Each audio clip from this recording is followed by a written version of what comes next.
Yo-yo TV. రాజకీయంగా ఆయనకు sensation, fire brand politics కు కేర్ ఆఫ్.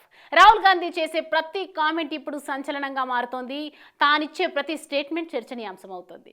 గడ్డు కాలం అయిపోయింది, ఇప్పుడు సీన్ మారింది. రాహుల్ గాంధీ చేసే ప్రతి కామెంట్ కు బీజేపీ ఆలోచించి సమాధానం చెప్పాల్సిన పరిస్థితి వచ్చేసిందా అంటే అవుననే సమాధానం వినిపిస్తోంది.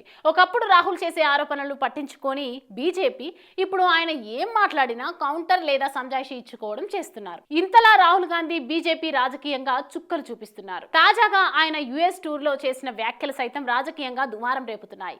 మోడీ ఆర్ఎస్ఎస్ ను కార్నర్ చేస్తూ విమర్శల దాడి పెంచుతున్నారు. మోడీ అంటే ద్వేషం లేదంటూనే మాటల బాణాలు ఎక్కుపెడుతున్నారు. అమెరికా పర్యటనలో రాహుల్ చేస్తున్న వ్యాఖ్యలు కాంట్రవర్సీ అవుతున్నాయి. సిక్కులు భారతదేశంలో తలపాగా పెట్టుకొని గురుద్వారకు వెళ్లడానికి అనుమతించబోతున్నారా లేదా అనడంపై పోరాటం అంటూ వ్యాఖ్యలు చేశారు. ఇది కేవలం సిక్కులకే కాదు, అన్ని మతాలకు సంబంధించిన విషయం అంటూ రాహుల్ గాంధీ కామెంట్ చేశారు. 2024 లోక్సభ ఎన్నికల ఫలితాల తర్వాత ప్రధాని మోడీ పట్ల ఉన్న భయం పోయిందని రాహుల్ అంటున్నారు. ఎన్నికల తర్వాత ఏదో మార్పు వచ్చిందని, అంతకు ముందు ప్రధాని మోడీ భయానిక వాతావరణాన్ని సృష్టించేందుకు ప్రయత్నించారని అన్నారు.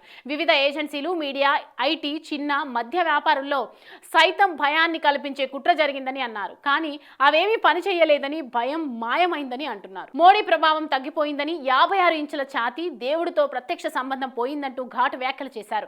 అయితే రాహుల్ గాంధీ చేసిన కామెంట్స్ పై బీజేపీ సీరియస్ గా రియాక్ట్ అవుతోంది. విదేశీ గడ్డపై భారత్ పరువు తీసేందుకు రాహుల్ ప్రయత్నించారని మండిపడుతున్నారు. సిక్కుల ఊచకోతకు కారణం ఎవరో రాహుల్ సమాధానం చెప్పాలంటూ ప్రశ్నిస్తోంది బీజేపీ. లోక్సభలో ప్రతిపక్ష హోదాలో ఉన్న రాహుల్ బాధ్యతాయుతంగా మాట్లాడటం నేర్చుకోవాలని కమలనాథులు సూచిస్తున్నారు. సార్వత్రిక ఎన్నికలపై కూడా విమర్శలు చేశారు రాహుల్. ఎన్నికలు పారదర్శకంగా జరిగినట్లు తాను భావించడం లేదని, ఫెయిల్ ఎలక్షన్ జరిగితే బీజేపీకి 240 సీట్లు కూడా వచ్చేవి కావని అన్నారు.